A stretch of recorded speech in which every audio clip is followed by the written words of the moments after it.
good morning, my dear students, and once again, welcoming you all back to my channel, Productive Study Social Science with Sheetal Ma'am.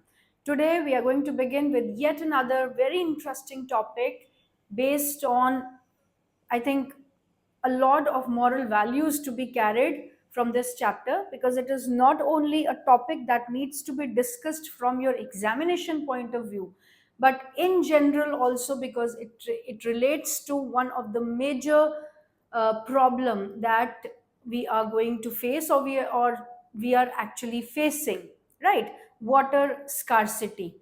सो आज जो हम chapter करने वाले हैं वो है आपका थर्ड चैप्टर ज्योग्राफी का, जो है water resources. Water resources chapter में हम जानेंगे कि हमारे पास, अगर हम कहते हैं कि 70% of your earth is covered with water, तो इतनी स्कार्सिटी क्यों है? Why there is so much of hue and cry about water being less, or water scarcity by 2025 2 billion people will be in acute scarcity of water। ऐसा क्यों है? इन कारणों को हम जानेंगे। उसके बाद हम देखेंगे कि हम क्या ऐसी प्रॉब्लम्स है जिसकी वजह से वाटर स्कार्सिटी हो रही है। We will try to understand कि पहले किस तरीके से वाटर की जो नीड थी उसको किस तरीके से पूरा किया जाता था, कुछ हिस्टोरिकल स्ट्रक्चर्स के बारे में भी जानेंगे। And then we will come to understand that how multipurpose river valley projects work from both positive as well as negative points से हम इसको डिस्कस करेंगे। And then we will come to the nutshell of the chapter, जो इस chapter का gist है, जो इस चैप्टर का सबसे इंपॉर्टेंट पार्ट है, that is rain water harvesting techniques, need of the hour. कि किस तरीके से हम अपने जो अगर हमारे पास पानी की इतनी स्कार्सिटी है तो क्या टेक्निक्स अपना के, क्योंकि देखिए आप, रेन वाटर तो अवेलेबल है ही ना, and almost every year floods are occurring, तो क्यों नहीं हम उस पानी को टैप कर सकते और उसे हम हार्वेस्ट करें, ताकि हम उसे सिंपली रन ऑफ होने से बचाएं और उसका कुछ प्रोडक्टिव इस्तेमाल कर सकें। तो डिफरेंट एरियाज में कौन सी रेन वाटर हार्वेस्टिंग टेक्निक्स अपनाई जा रही है और किस तरीके से हम भी कंट्रीब्यूट कर सकते हैं to make this planet more sustainable for our own races. तो चैप्टर हम स्टार्ट करने जा रहे हैं वाटर रिसोर्सेज। तो आप देखिएगा यहाँ पे जो चैप्टर की बिगिनिंग है, it is a conversation going on between brother and sister, and they are talking about importance of water, कि किस तरीके से रोजमर्रा की लाइफ में हम शायद ही ऐसा कोई काम है जिसमें हम पानी का इस्तेमाल ना कर रहे हों। डोमेस्टिक यूज है, चाहे हम अपने काम पे गए हुए हैं, या फिर फैक्ट्रीज है जो कम्प्लीटली पानी पे डिपेंडेंट रहती है, या एग्रीकल्चर है, अर्बनाइजेशन है, कोई भी एक्टिविटी आप ले लीजिए, water is an inseparable part of our life. Clear? तो यही डिस्कशन इनके बीच में चल रहा है। And then they are also wondering कि जब इतना पानी है हमारे अर्थ सरफेस पे, तो फिर पानी की किल्लत क्यों होती है, क्यों हम पानी की जो है वाटर स्कार्सिटी एक अलार्मिंग सिचुएशन की बात कर रहे हैं, राइट?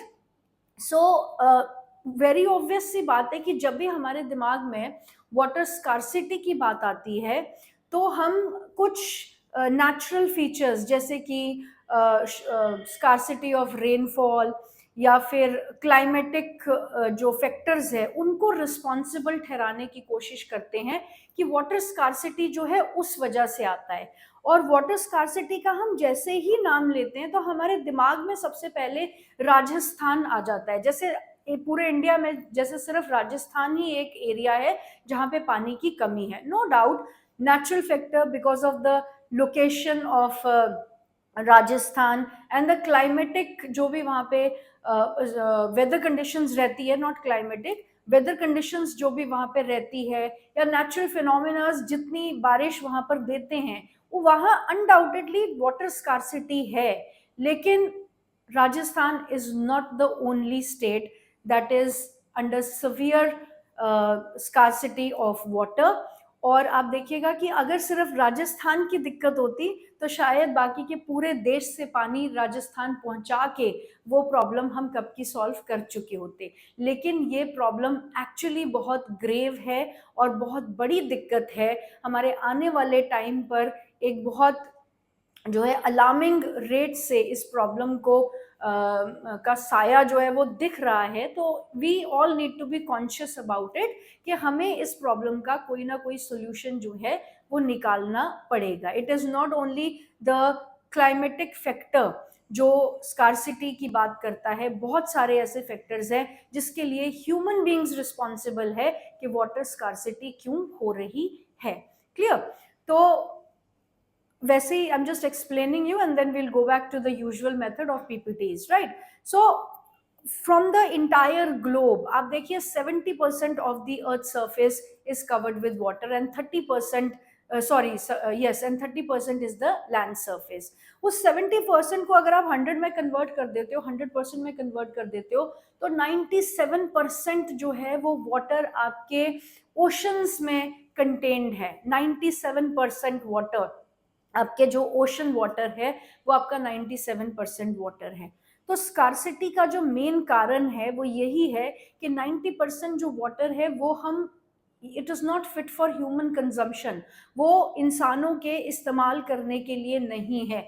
ना ही उसको हम फैक्ट्रीज में इस्तेमाल कर सकते हैं, ना ही हम उसको पीने के लिए इस्तेमाल कर सकते हैं, ना ही हम उसको इरिगेशन पर्पस के लिए इस्तेमाल करते हैं। तो वो 90% तो निकल गया, राइट? सो अब हम रहते हैं सिर्फ 3% ऑफ वाटर के साथ। 3% ऑफ वाटर भी अगर हमारे को पूरा अवेलेबल होता यूटिलाइजेशन के लिए तो शायद हम वाटर स्कार्सिटी जैसी प्रॉब्लम को ना झेल रहे होते। लेकिन प्रॉब्लम कहाँ आती है कि 3% में से भी आप देखिएगा only 1% is available to us for human consumption in the form of rivers and lakes and ponds, right? और जो 2% है वो भी आपको आइस और ग्लेशियर या फिर अंडरग्राउंड वाटर की फॉर्म में मिलेगा, क्योंकि वो डायरेक्ट कंजम्पशन के लिए अवेलेबल नहीं है। Is it clear? तो हमारे पास सर्वाइवल के लिए सिर्फ 1% पानी है। तो अब इमेजिन कीजिए अगर हमारे पास 1% पानी है, सारी पूरी वर्ल्ड की पॉपुलेशन को उस पर सस्टेन करना है, तो क्या are we really not in an alarming situation? Should we not think about it on a very serious level कि पानी को किस तरीके से हमें इस्तेमाल करना है? क्लियर? तो इस वजह से वाटर स्कार्सिटी प्रिडिक्ट की जा रही है, क्योंकि हमारे पास अपने पूरी पॉपुलेशन को सस्टेन करने के लिए सिर्फ 1% पानी अवेलेबल है। Is it clear? That is why it is said that we are in acute scarcity of water. Acute scarcity किन कारणों से है? Right? Let us go back to our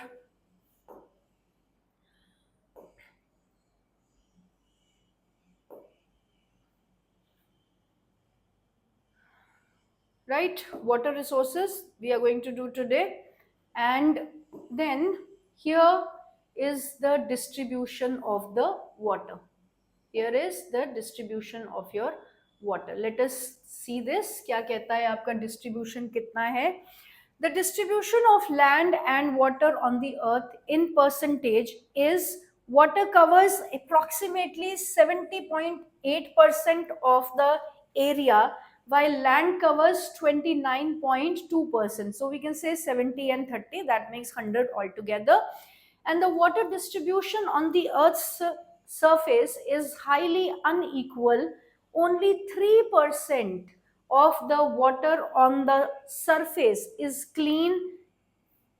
The other 97% is in the form of oceans. Clear?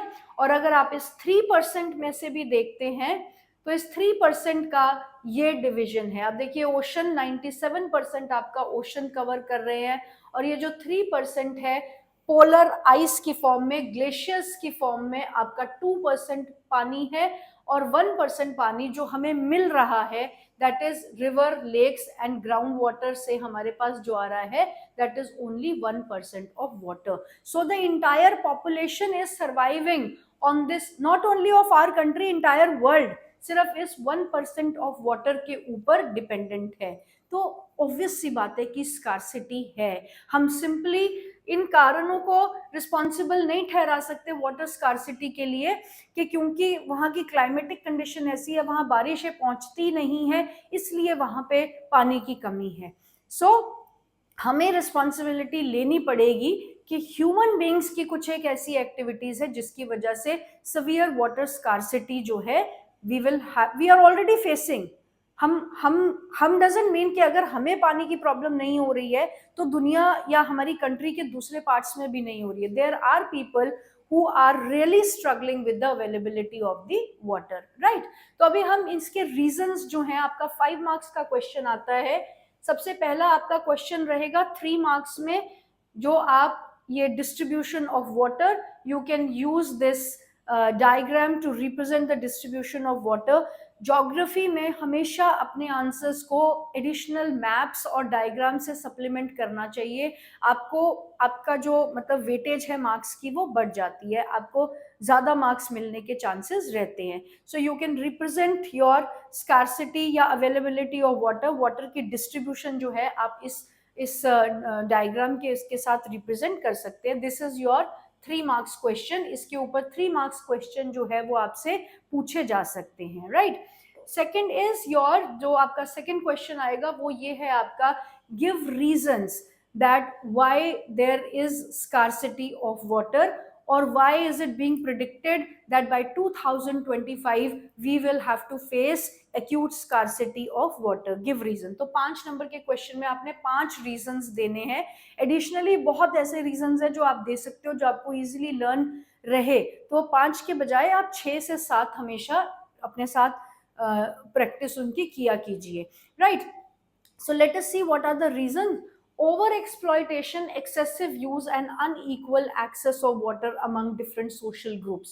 Over exploitation, excessive use, unequal access of water. सबसे पहले हम over exploitation को समझते हैं। Over exploitation क्या हो रहा है हमारे को, क्योंकि पानी जो है क्योंकि we are not facing the problem ना, we are living in such condition of the society जहाँ पे पानी की किल्लत नहीं है, तो क्योंकि हमें मिल रहा है, हमें अवेलेबल है, इसलिए हमें उसकी वैल्यू नहीं है। सो ओवर यूटिलाइजेशन की जा रही है। There are several people around, you can see, who are on daily basis running water का यूज करते हैं अपने हर काम के लिए, whether it is car washing और इट इज हाउस क्लीनिंग और it is any other work for that matter.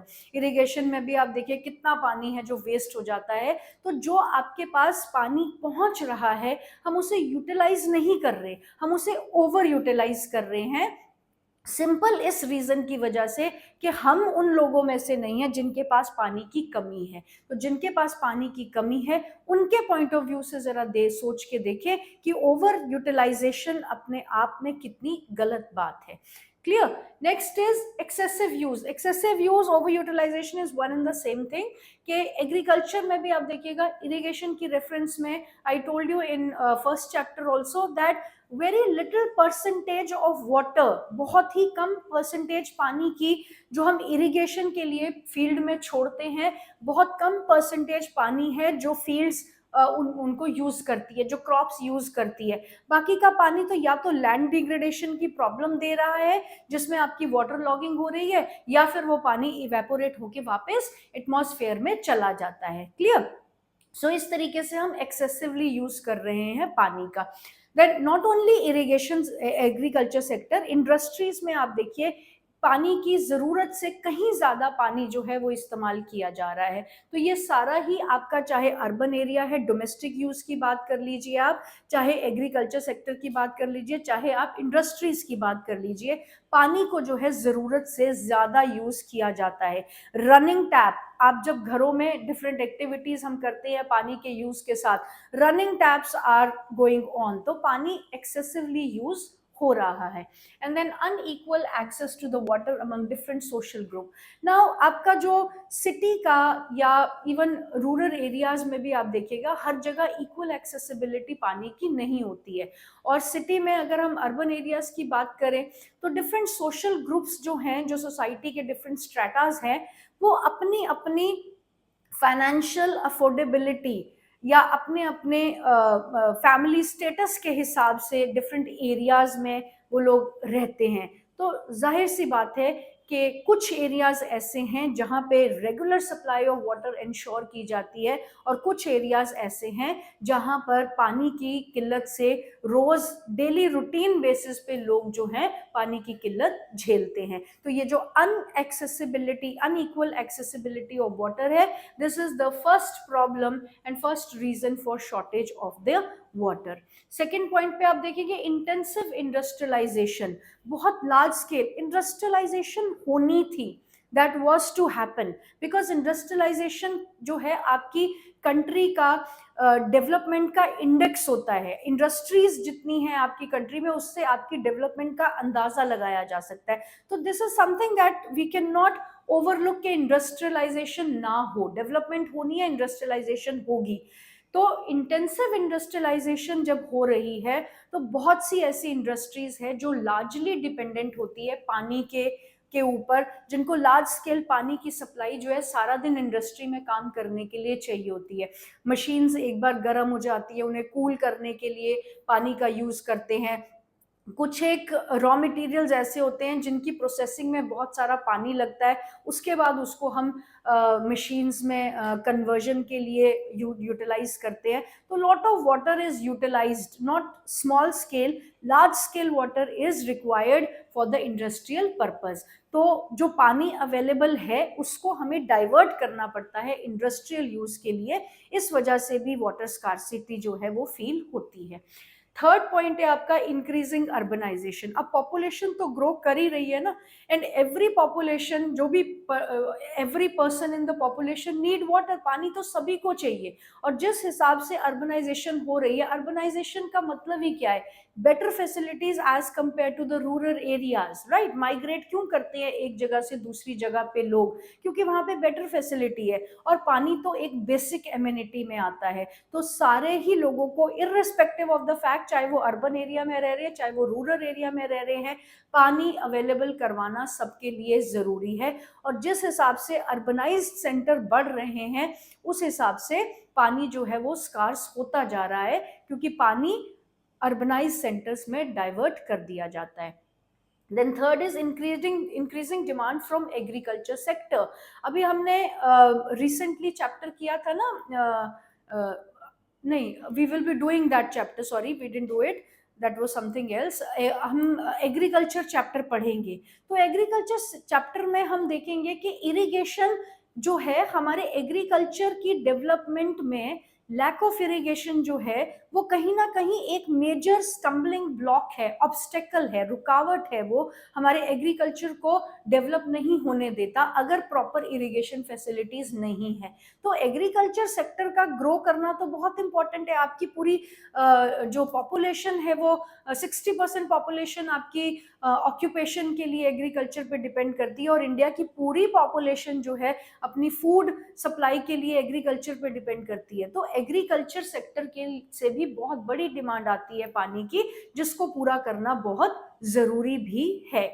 Then increasing population, obviously that is, population is going to create problem until and unless आपके qualitative factors भी साथ के साथ बढ़ने चाहिए, आपके रिसोर्सेज भी साथ के साथ बढ़ने चाहिए, लेकिन वो पॉसिबल नहीं है।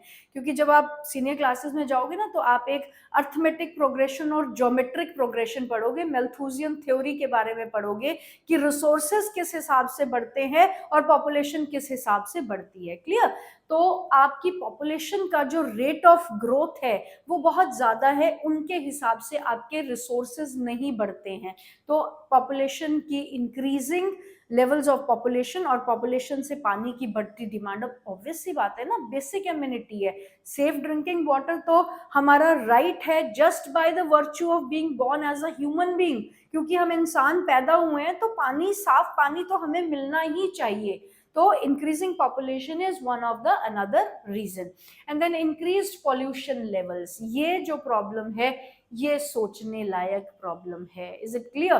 वैसे तो सारी ही प्रॉब्लम सोचने लायक है, लेकिन this is something that can be controlled to a larger extent. आप देखिए, अगर हमारे पास सिर्फ 1% पानी ही अवेलेबल है ना यूटिलाइजेशन के लिए, वो बहुत है, वो काफी है। लेकिन जब हम सारा पॉल्यूशन अपना उठा के नदियों में डाल देंगे, हमारे नेचुरल रिसोर्सेज हम खराब कर रहे हैं, तो पानी हमारे को अवेलेबल कहाँ से होगा? हमारे पास already only 1% water is available for human consumption, लेकिन हम उस 1% को भी क्लीन नहीं छोड़ रहे हैं, राइट जो भी हमें इंडस्ट्री से फेंकना है उसको हम नदी नदी में डाल देते हैं। जितने भी हमारे रिलीजियस रिचुअल्स होते हैं वो भी हमारे नदियों के साथ जुड़े रहते हैं।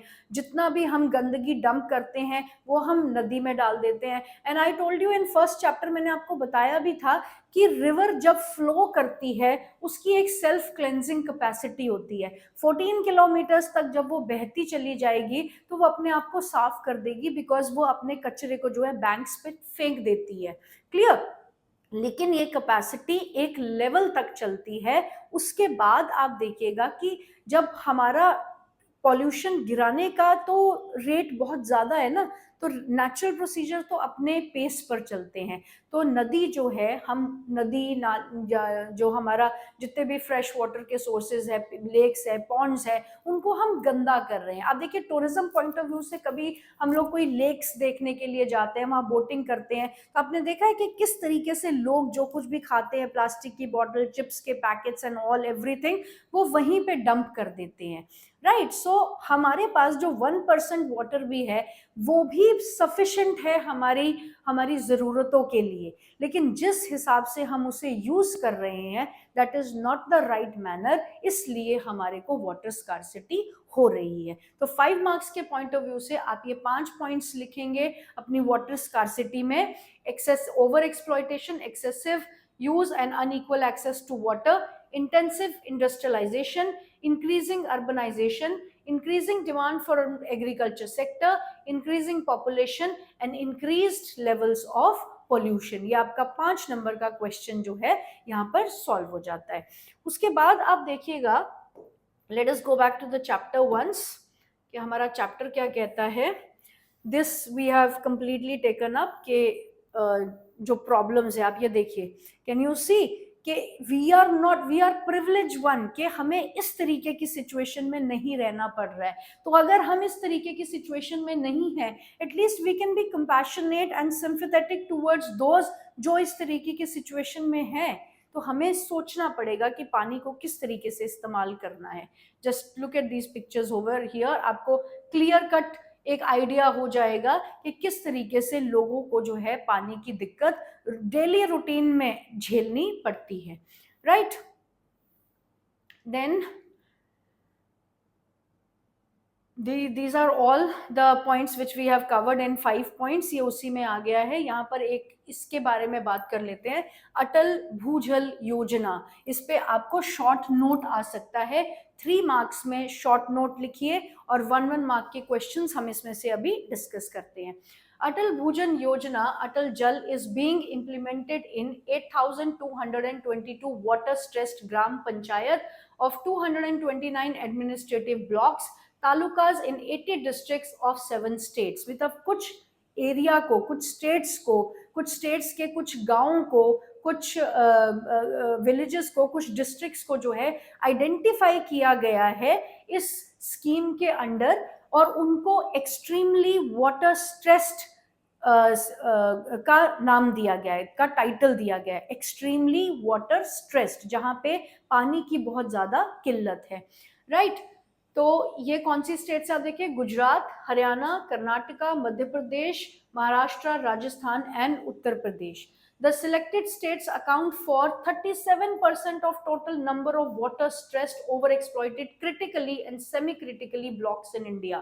37% जो एरिया है इंडिया का जहां पे क्रिटिकल सिचुएशन है विद रेफरेंस टू वाटर, ये कुछ एक ब्लॉक्स और विलेजेस की बात की जा रही है जिनको आइडेंटिफाई किया गया है। 37% स्ट्रेस्ड एरिया जो है वो इन स्टेट्स में है जहां पानी की बहुत ज्यादा किल्लत है।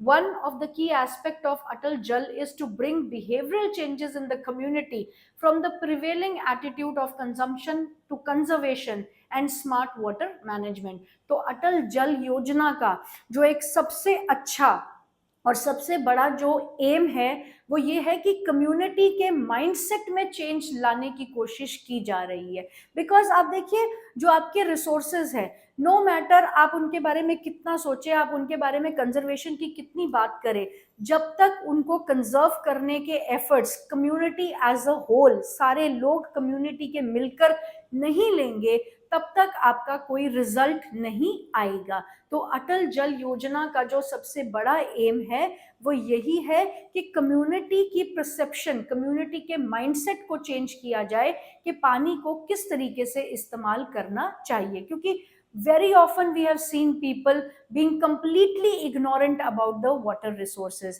पानी से, टंकियों से पानी बहता रहता है, घंटे घंटे पानी बहता रहता है, या फिर ओवर यूटिलाइजेशन करते हैं, every day cleaning, they don't get satisfaction until and unless their houses are washed every day।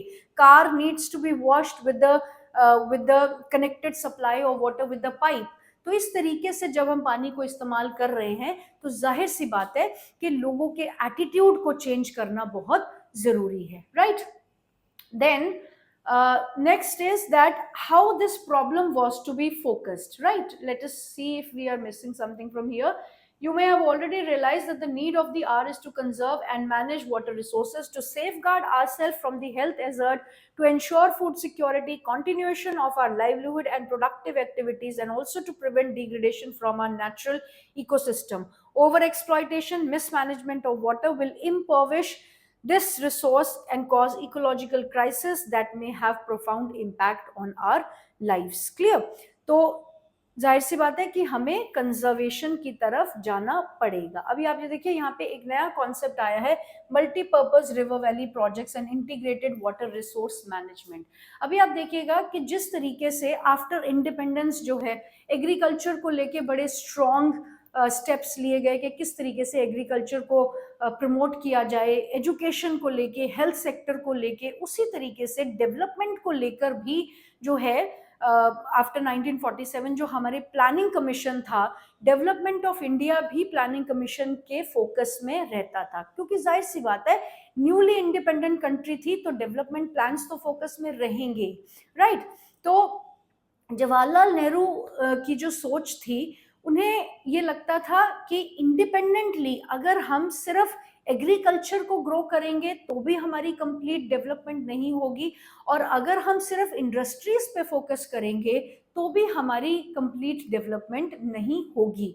तो उनके पॉइंट ऑफ व्यू से डेवलपमेंट जो है वो हैंड इन हैंड चलनी चाहिए। That means rural area plus urban area. जब आप एग्रीकल्चर को डेवलप कर रहे हो तो रूरल एरिया अपने आप डेवलप हो जाता है। जब आप इंडस्ट्रीज को डेवलप कर रहे हो तो एक second option of being urbanised वो अपने आप डेवलप हो रहा है। आपकी अर्बनाइजेशन और इंडस्ट्रियलाइजेशन जो है वो पैरेलल चलती है। आपने देखा ना रशियन रेवोल्यूशन में या फिर फ्रेंच रेवोल्यूशन में भी हमने देखा, या रशियन रेवोल्यूशन में स्पेशली, कि क्योंकि लोग एग्रीकल्चर पे डिपेंडेंट नहीं थे, इंडस्ट्रीज जैसे जैसे आनी शुरू हुई तो लोग जो हैं वो अर्बनाइज्ड सिटीज की तरफ जाने लगे इन सर्च ऑफ वर्क। तो जवाहरलाल नेहरू का जो कॉन्सेप्ट था कॉम्प्रिहेंसिव डेवलपमेंट का, उस पे फोकस किया गया that no single handed development. आप एग्रीकल्चर को अगर छोड़ रहे हो, इंडस्ट्रीज को डेवलप कर रहे हो, आपका इंडिया तब भी डेवलप नहीं हो सकता। और एग्रीकल्चर पे फोकस कर रहे हो और इंडस्ट्रीज पे नहीं फोकस कर रहे, क्योंकि इंडस्ट्री तो मॉडर्न इंडिया की एक नई शेप थी, एक नया फेस था। तो कहीं ना कहीं आपको एक इंटीग्रेटेड डेवलपमेंट करने की जरूरत है, जिसको कि एग्रीकल्चर और इंडस्ट्रीज को दोनों को पैरेलल चलाना जरूरी था। इसलिए जवाहरलाल नेहरू ने एक स्टेटमेंट दी थी that dams will be the temples of the modern India। Clear? तो dams will be the temple of modern India. Justify the statement 5 number के क्वेश्चन से ये आपको आता है। आपको इसमें क्या लिखना है, जो मैंने अभी समझाया है कि कॉम्प्रिहेंसिव डेवलपमेंट पे एम्फेसिस था कि इंडस्ट्रीज को छोड़ के एग्रीकल्चर को डेवलप करना, या एग्रीकल्चर को छोड़ के इंडस्ट्रीज को डेवलप करने से कंट्री डेवलप नहीं होगी। कॉम्प्रिहेंसिव मीन्स ऑल राउंड, चारों तरफ से हर पार्ट को डेवलप करना जरूरी है। तो पैरेलल डेवलपमेंट होना जरूरी था एग्रीकल्चर का और इंडस्ट्रीज का। इसलिए कॉन्सेप्ट आया multipurpose river valley projects and integrated water resource management. इसमें क्या है, डैम्स तो बिल्ड होते हैं, डैम्स का मेजर मेजर रोल क्या होता है, what is the major purpose of constructing the dam. Major जो कारण है डैम्स का वो होता है फ्लड्स को कंट्रोल करना, कंट्रोलिंग द फ्लड्स, राइट। आपने देखा कि 1947 या जब तक हम लोग टेक्नोलॉजिकली एडवांस नहीं थे तब तक नेचुरल क्लाइमेटीज भी बहुत ज्यादा अगर करती थी, और फ्लड्स तो आज भी आप देखिए almost every monsoon season we have floods in certain part of the country, country के किसी ना किसी एरिया में फ्लड्स जो है वो आते रहते हैं, क्लियर। तो उस वक्त पे जो है फ्लड्स बहुत ज्यादा आते थे, तो फ्लड्स को कंट्रोल करने के लिए जो एक कॉन्सेप्ट आया that was building a dam. आपको पता है कि डैम का जो है पर्पस ही फ्लड कंट्रोलिंग के लिए होता है, और अगर डैम को हम डिफाइन करें तो डैम क्या होता है, it is a huge structure और reservoir of water. Reservoir means storage of water, बहुत बड़ा एक स्ट्रक्चर बनाया जाता है कंक्रीट का जिसमें कि रेजर्वोयर, रेजर्वोयर मींस वाटर को स्टोर किया जाता है। तो रेजर्वोयर ऑफ वाटर है क्योंकि पर्पस ही उसका पानी का को स्टोर करना है, एक्सेसिव पानी को रोकना है और फिर उसे धीरे धीरे फ्लो करवाते हैं ताकि आपके जो रिवर के वाटर लेवल्स हैं वो कंट्रोल्ड रहे, राइट। तो multipurpose river valley projects, dams का कॉन्सेप्ट जो है वो आया। अब मल्टीपर्पज क्यों कहा जाता है इनको, डैम्स को जो है मल्टीपर्पज क्यों कहा जाता है।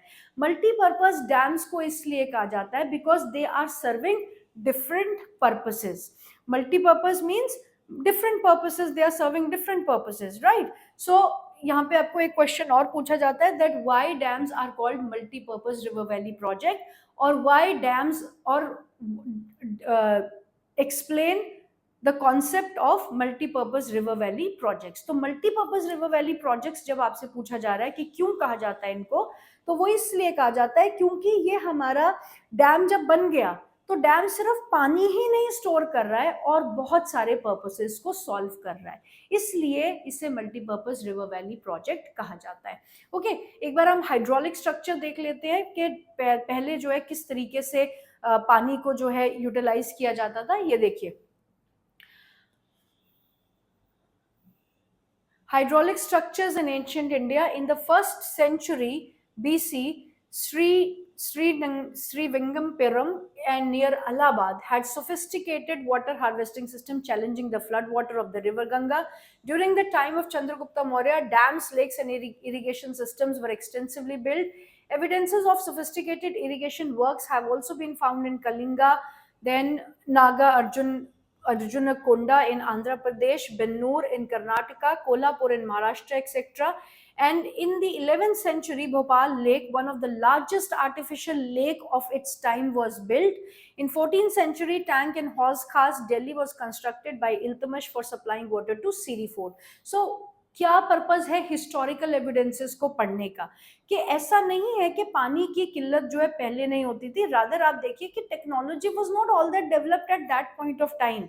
उस वक्त तो पानी को हमें पानी के सोर्स से लेकर आना पड़ता था, अभी तो पानी हम तक पहुंच रहा है। We have a continuous supply of water throughout the day, right. Pipelines के नेटवर्क से पानी हमारे तक पहुंच रहा है, पहले पानी तक पहुंचना होता था लोगों को। तो अगर आप कभी राजस्थान के, आपने अगर जोधपुर जैसे जो एरियाज है वहाँ के बड़े बड़े किले अगर आपने देखे होंगे, जयपुर में देखे होंगे, तो आपने देखा किस तरीके से वहां पर वाटर सिस्टम को पुल किया जाता था। और ऐसा नहीं है, अब देखिए कितना बड़ा राज्य होता है, कितना बड़ा किंगडम है, इवन महल जो है, महल ही अपने आप में कितना बड़ा होता है, राइट। तो हर पार्ट में पानी को पहुंचाया जा रहा है, तो there is a pulley system that was constructed, पूरे तरीके से जो है पुली सिस्टम कंस्ट्रक्ट किया जाता था जिसमें रोप के थ्रू पानी को जो है महल के हर कोने में यूटिलाइजेशन के लिए पहुंचाया जाता था। तो बहुत ही डेवलप्ड सिस्टम जो है ये पहले से थे, और डैम कंस्ट्रक्शन भी कोई नया कॉन्सेप्ट नहीं था। उस वक्त वुडन डैम्स बनाए जाते थे। आई अंडरस्टैंड कि उनकी रिलायबिलिटी बहुत ज्यादा नहीं होगी, लेकिन जब टेक्निकल नो हाउ उस वक्त कम था तो जाहिर सी बात है कि वो वही मटेरियल यूज करेंगे जो उस वक्त अवेलेबल था। तो डैम्स का आना भी कोई नई बात नहीं थी, लेकिन अब एडवांस्ड फॉर्म में डैम्स जो हैं आ रहे थे, क्लियर। तो यहाँ से हम डैम्स के बारे में पढ़ेंगे। let us go back here. And what does it says? It says that next topic है हमारा, that ये जो पानी की स्कार्सिटी के बारे में हमने जाना और 5 पॉइंट्स हमने किए हैं कि पानी की प्रॉब्लम किस वजह से हो रही है। अब हमें ये जानना है कि हम उसका सॉल्यूशन किस तरीके से दे सकते हैं। तो Jawaharlal Nehru once remarked, dams are the temples of the modern India, कि मंदिर होंगे, डैम्स जो हैं मॉडर्न इंडिया के मंदिर कहलाएंगे। Comprehensive development to be emphasised in 5 years planning programme, integration of agriculture and industrial growth of the country, जो मैं आपको ऑलरेडी बता चुकी हूँ कि एक पार्ट पे डेवलप करने से डेवलपमेंट नहीं होगी, एग्रीकल्चर और इंडस्ट्रियल ग्रोथ जो है वो पैरेलली चलनी चाहिए, कॉम्प्रिहेंसिव डेवलपमेंट होनी चाहिए, तभी हम डेवलपमेंट ट्रू सेंस में कर सकते हैं और पानी की दिक्कतों को जो है हम प्रॉपर तरीके से रेक्टिफाई कर सकते हैं। Now multipurpose river valley projects और dams, as the name suggest, multipurpose, serving different purposes. Multipurpose river, आप देखिए कितना बड़ा, कितना वाइड स्ट्रक्चर है, कितना ह्यूज स्ट्रक्चर है, तो जाहिर सी बात है it is not being built only for one purpose, कि इससे सिर्फ हमें पानी जो है इससे रोकना है, इसके बहुत सारे और भी फायदे होते हैं, इस वजह से इसको मल्टीपर्पज बोला जाता है।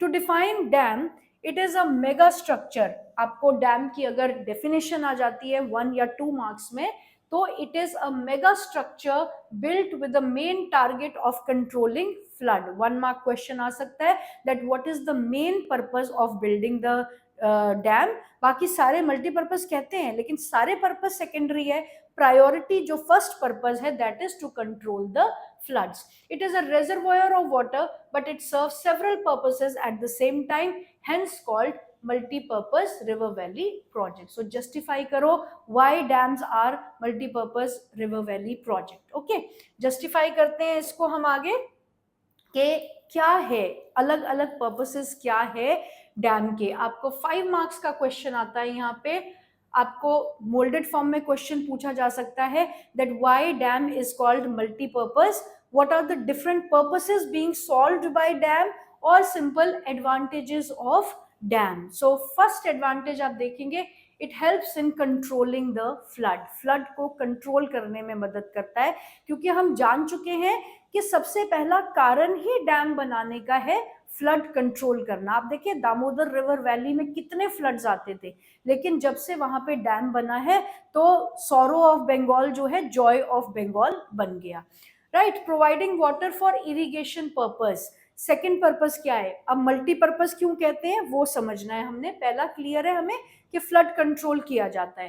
Then providing water for irrigation purpose, कि आप जो पानी अब इकट्ठा हुआ है आपके पास डैम में, वो तो बहुत समय तक उसमें रहेगा ना, क्योंकि it is reservoir of water, storage, huge storage of water.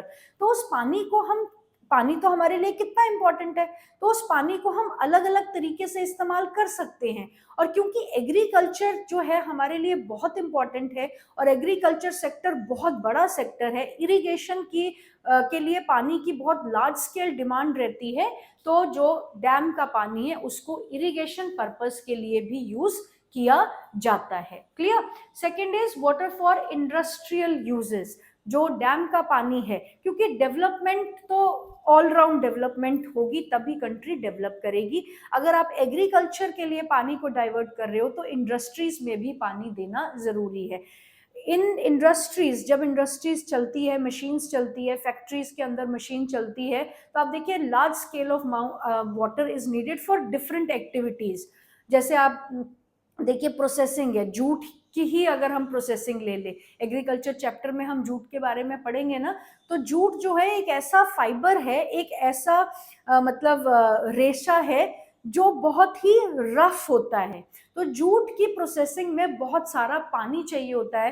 पहले जूट को बहुत टाइम तक जो है पानी में भिगो के रखते हैं ताकि वो थोड़ा सा काम करने लायक बन जाए, थोड़ा सा सॉफ्ट हो जाए और उस पर कुछ काम किया जा सके। और अदरवाइज भी आप देखेंगे कि जूट के लिए उसकी ग्रोथ के लिए भी बहुत सारे पानी की जरूरत रहती है।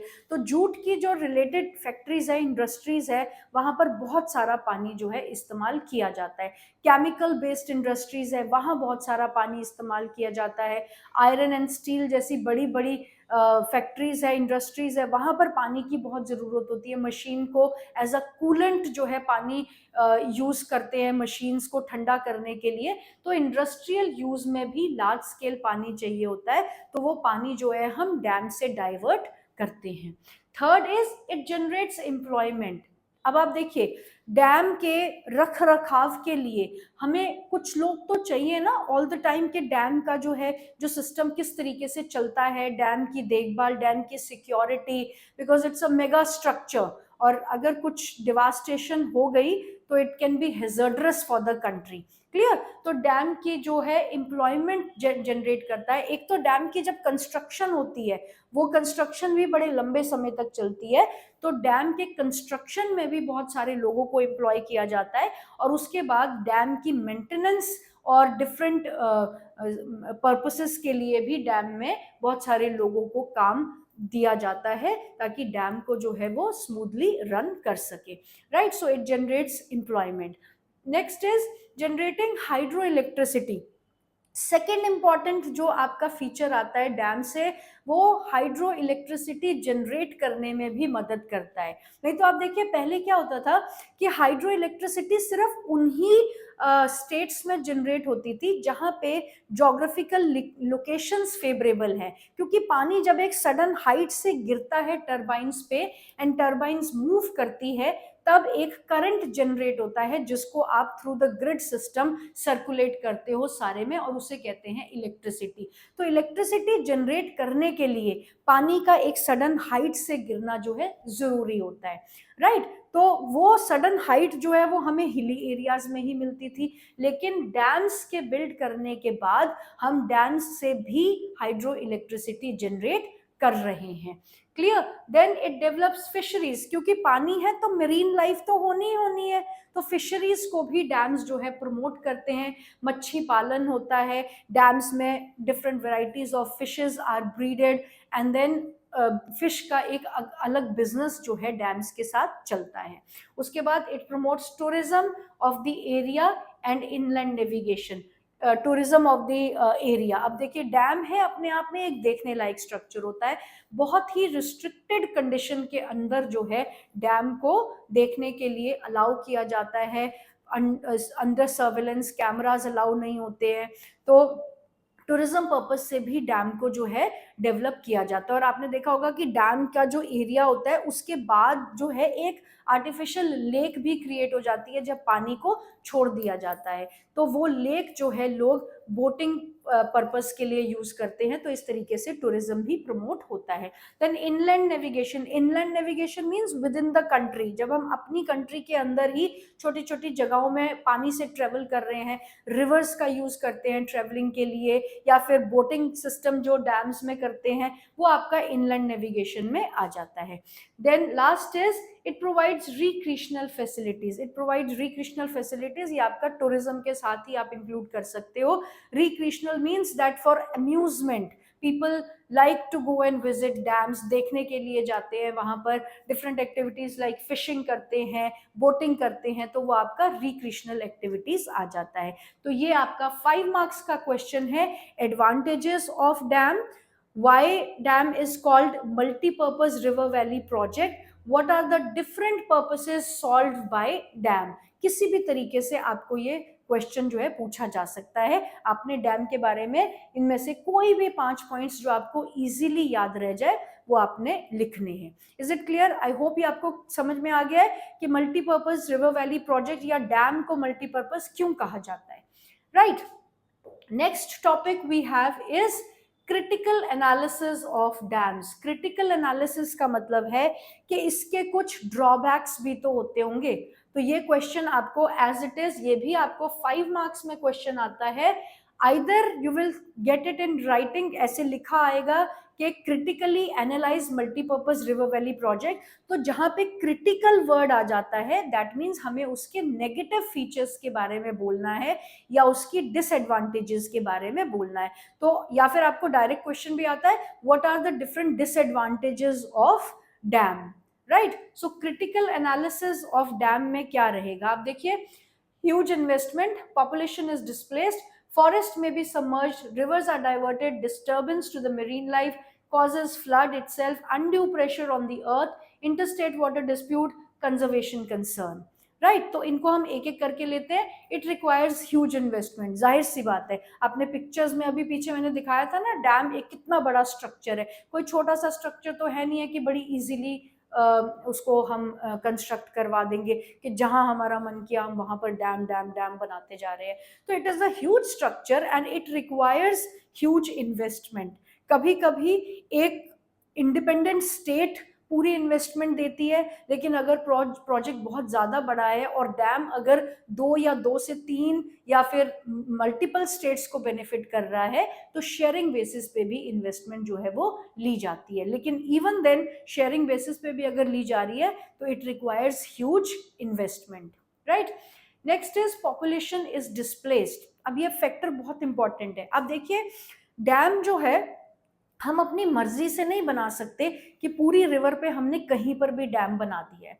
डैम हम वहां बनाएंगे जहां पे फ्लड की प्रॉब्लम रहेगी. तो वो तो कहीं भी रह सकती है ना. पूरी रिवर जब फ्लो कर रही है, डैम हमें वहां बनाना पड़ेगा जहां पे हमें फ्लड्स को कंट्रोल करना है. तो पूरी रिवर में बहते हुए कहीं पर भी ये प्रॉब्लम अकर कर सकती है. हो सकता है कभी ऐसी जगह पर फ्लड कंट्रोल करने की जरूरत पड़े जिस एरिया के आसपास बहुत सारे गांव बसे हुए हैं. तो अब अगर आपने उस एरिया में डैम बनाना है, डैम के लिए आपको सबसे पहले तो लार्ज स्केल जमीन की जरूरत रहती है. राइट. तो जब आप लार्ज स्केल जमीन लोगे और वहां पर अगर आसपास गांव बसे हुए हैं तो आपको उन पॉपुलेशन को, वो गांव के लोगों को जो है या तो कहीं नई जगह पे रिहेबिलिटेट करना पड़ेगा या फिर उनसे वो घर जो है खाली करवाने पड़ेंगे. अब घर खाली करना is not a easy thing कि कहा जी घर खाली करो और घर खाली कर दो. It is a emotional bonding. आपके घरों के साथ, अपने घरों के साथ एक इमोशनल बॉन्डिंग होती है. तो people are not very readily, बहुत आसानी से मानते नहीं है इस बात के लिए कि हम घर खाली करके चले जाएंगे. और उसके बाद गवर्नमेंट की तरफ से उन्हें कहीं और रिहेबिलिटेट किया जाएगा, कुछ घर रहने के लिए मिलेगा, दूसरा घर मिलेगा या नहीं मिलेगा, कंपनसेशन में कुछ मिलेगा या नहीं मिलेगा, ये भी बहुत सारे टॉपिक है जो आपके कंसर्न में रहते हैं. इसलिए पॉपुलेशन को जो है डिस्प्लेस करना पड़ता है, पॉपुलेशन को वहां से हटाना पड़ता है. क्लियर. थर्ड पॉइंट है आपका, फॉरेस्ट में be submerged under the water. अब आप देखिए कि जहां पर आपने डैम बनाना है, हो सकता है उसके आसपास में बहुत सारे जंगल हैं, डेंस फॉरेस्टेड एरिया है, या वेजिटेशन तो होगी ना, नेचुरल वेजिटेशन तो हर जगह होती ही है. तो वो सारी की सारी वेजिटेशन जो है आपकी, it will all B submerging under the water. वो सारा का सारा पानी में, पूरा का पूरा एरिया जो है वो पानी में सबमर्ज हो जाएगा. तो आप देखिए इकोसिस्टम को हम कितनी बुरी तरह से डिस्टर्ब कर रहे हैं कि ऑलरेडी जो जहाँ पे लाइफ एग्जिस्ट कर रही है जिस एरिया में, वो टोटल लाइफ को ही हमने खत्म कर दिया. क्लियर. सो आपका जो फॉरेस्ट एरिया है वो सबमर्ज हो जाता है पानी के under. Then rivers are diverted. अब एट द टाइम, जैसे सपोज करो ये रिवर है और यहाँ पर आपका डैम कंस्ट्रक्ट होना है, तो चलती बहती हुई नदी में तो कंस्ट्रक्शन नहीं हो पाती ना. तो रिवर्स को जो है डाइवर्ट कर दिया जाता है फॉर सम टाइम. उनके नेचुरल पैसेज से रिवर्स को डाइवर्ट कर दिया जाता है फॉर सम टाइम. तो नेचुरल जो फ्लो है रिवर का उसको डाइवर्ट कर देना. It is not only about कि यहाँ से बहता हुआ पानी हमने इधर मोड़ दिया है. रिवर में कितनी मरीन लाइफ होती है, आप देखिए वो सारी की सारी मरीन लाइफ जो है डिस्टर्ब हो जाती है. और रिवर को डाइवर्ट करना भी कोई बहुत आसान बात नहीं होती है, तो उसमें भी काफी एक्सपेंडिचर जो है आता है आपका. और साथ के साथ रिवर डाइवर्जन के साथ साथ रिवर के अंदर जो है मेरीन लाइफ होती है वो भी डिस्टर्ब हो जाती है. अब देखिए फिशेज है, एट द टाइम ऑफ स्वैम्पनिंग, स्वैम्पनिंग के टाइम पे व्हेन दे ले एग्स, वो अपने अपने एरिया को छोड़ के कहीं जाते हैं. तो जब नेचुरल पैसेज में रिवर फ्लो कर रही है तो फिशेस को पता है कि कहाँ जाना है और कहाँ से वापस आना है, लेकिन जब वो रूट डाइवर्ट हो जाता है तो उन्हें पता ही नहीं चलता, वो अपने ही सिस्टम में, अपने ही मेरीन सिस्टम में खो जाते हैं. तो बहुत से जो है मेरीन लाइफ है जो इससे इफेक्ट होती है. ये disturbance of marine life I have covered with the rivers are diverted. Clear.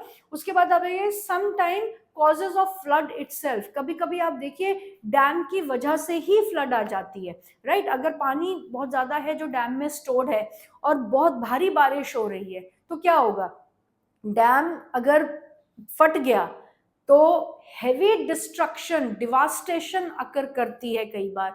तो आपको अब जब भारी बारिश हो रही है और बारिश रुक ही नहीं रही है, डैम का पानी भी भरा हुआ है, तो अल्टीमेटली आपको क्या करना पड़ेगा, आपको पानी धीरे धीरे रिलीज करना पड़ेगा। और जब आप पानी रिलीज कर रहे हो तो जो डैम फ्लड को कंट्रोल करने के लिए बनाया गया था वही डैम अब फ्लड का कारण भी बन रहा है। Is it clear? सो इस तरीके से floods are caused by the dam itself. Then undue pressure on the earth may cause earthquake to occur. अभी क्या है, हम देखिए, हम जब अर्थक्वेक, आप जब सीनियर क्लासेस में अगर आप geography as a subject opt करोगे तो आप देखोगे उसमें अर्थक्वेक की क्लासिफिकेशन और अर्थक्वेक के जो रीजंस हैं, तो कहीं ना कहीं आप जब नेचुरल और मैन मेड फैक्टर्स की बात करते हैं ना हम, कि अर्थक्वेक जो है वो मैन मेड फैक्टर्स की वजह से भी आते हैं, तो मैन मेड फैक्टर्स जो हैं उसमें डैम आपका सबसे बड़ा कारण होता है।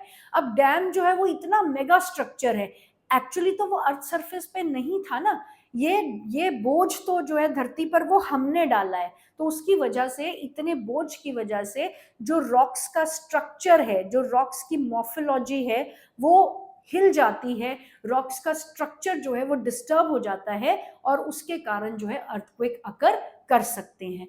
तो ये आपका डैम जो है अनड्यू प्रेशर क्रिएट करता है अर्थ सरफेस पे, जिसकी वजह से अर्थक्वेक्स अकर करते हैं।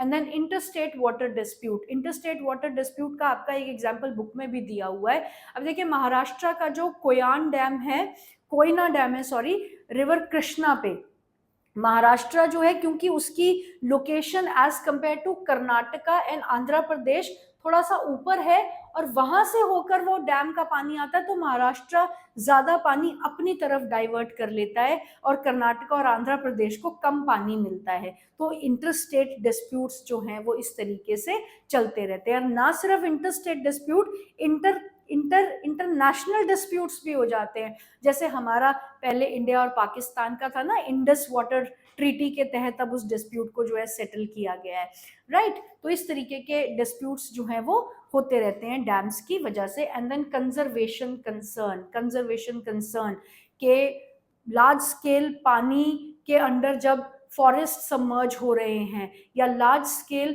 पॉपुलेशन को जब डिस्प्लेस किया जा रहा है, तो जाहिर सी बात है कि डैम्स बनाना एक पॉजिटिव पॉइंट तो है, लेकिन flip side of the coin is कि उसके साथ बहुत सारी डिसएडवांटेजेस भी चलती है। आप अपने इकोलॉजिकल सिस्टम के बैलेंस को खराब कर रहे हो जब आप डैम्स बना रहे हो। कितनी सारी species of flora and fauna जो खराब हो रही हैं, जो सबमर्ज हो जाएंगी पानी में, या फिर कितने लार्ज स्केल पेड़ों को जो काटना पड़ सकता है डैम की कंस्ट्रक्शन के लिए, एंड ओवर एंड अबव जिन लोगों को डिस्प्लेस करते हैं, वो भी हमारा कंसर्न होना चाहिए when we are talking about construction of dams. तो इन पॉइंट्स के साथ आप डैम्स को क्रिटिकली एनालाइज कर सकते हो। 5 मार्क्स में ये आपके पॉइंट्स आते हैं, डिसएडवांटेजेस ऑफ डैम्स या फिर critically analyze the multipurpose river valley projects और डैम्स। आई होप दोनों क्लियर हो गया होगा, डैम्स की importance, advantages and then disadvantages, right. Next, we have this short note is given in your book also. I've taken it from there only. Sardar Sarovar Dam has been built over Narbada River in Gujarat. ये आपको map plotting में भी आते हैं, map जब हम independently करेंगे तो ये आपको क्लियर हो जाएगा, right. So Narmada river in Gujarat, this one of the largest water resource project of India, one of the largest water resource project of India, covering 4 states, Maharashtra, Madhya Pradesh, Gujarat and Rajasthan. Again, 1 mark question, 1 mark question, 1 mark question. On which river Gujarat का Sardar Sarovar dam is built, and then कौन सी state में है और कितनी states को वो cover करता है। So Maharashtra, Madhya Pradesh, Gujarat and Rajasthan. The Sardar Sarovar project would meet the requirement of water in the drought prone area and desert area. Sardar Sarovar project will provide irrigation facilities to 18.45 lakh hectare of land. Irrigation facility covering 3,112 villages in 15 districts of Gujarat.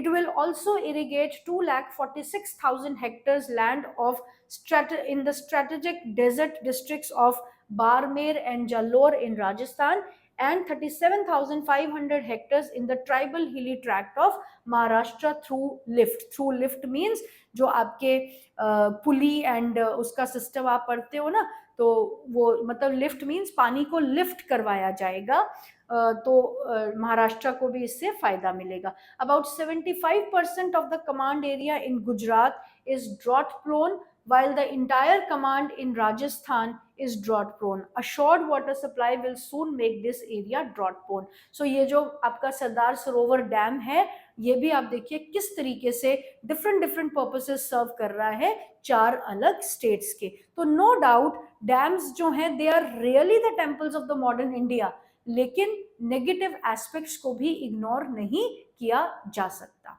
Is it clear? Next topic we will be covering in the next video.